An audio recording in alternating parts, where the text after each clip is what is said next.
ये कमरा भी ऐसा ही रह गया। सही कह रहे हो।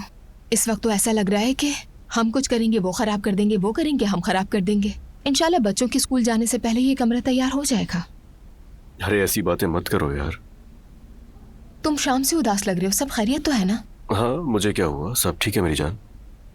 काम से मुतालिक बस थोड़ी सी परेशानी है, तुम परेशान मत होना। ठीक है इस्लान। अच्छा, मेरे पास तुम्हारे लिए खबर भी है। क्या 3 बच्चे हो गए? नहीं भाई, तुम्हारे चचा ने मॉम को शादी के लिए कहा है। मजाक कर रही हो? बिल्कुल नहीं। आज मॉम के पास गई तो उन्होंने मुझे बताया नूर की शादी की वजह से पहले बात नहीं हो सकी। वाह भाई, लगता है अंकल दिल से आशिक हो गए। हाँ, अभी ही तो उनकी तलाक हुई और वो अगली शादी का सोच रहे हैं। तुम्हारे हिसाब से क्या करते?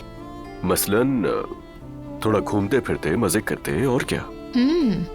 अजलान, तमीज से मैं तुम्हारे कान खींचूंगी। अरे मजाक कर रहा हूँ मैं यार, और तुम क्या घर में खुले मुझ पर तशद्दुद कर रही हो? वाह भाई।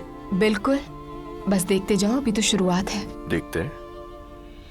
अब अगर अंकल और तुम्हारी अम्मी के मौजू पर आ ही गए हैं तो दुआ है कि वो दोनों हमेशा खुश रहे। मैं भी यही चाहती हूँ, वो दोनों हमेशा खुश रहें। अजलान, वैसे तुम्हारे घर वालों को पता नहीं है? शायद अभी नहीं पता होगा। ठीक है, फिर हम भी कुछ नहीं कहेंगे। मैं नहीं चाहती कि खामखा घर का माहौल खराब हो जाए। ठीक है मेरी जान, मैं भी कुछ नहीं कहूंगा। और मुझे लगता है कि अंकल बाबा को बता देंगे। हाँ वो ठीक है, बस वो हमसे ना सुने। ठीक है मेरी जान।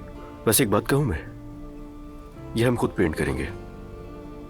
मैं समझी नहीं। देखो भाई, हम दोनों को जो भी कलर पसंद है हम वो इस रूम में कर सकते हैं, और क्या। वैसे भी जो तुमने फर्नीचर ऑर्डर किया है उसके आने में अभी वक्त है, तो खुद पेंट करें हम।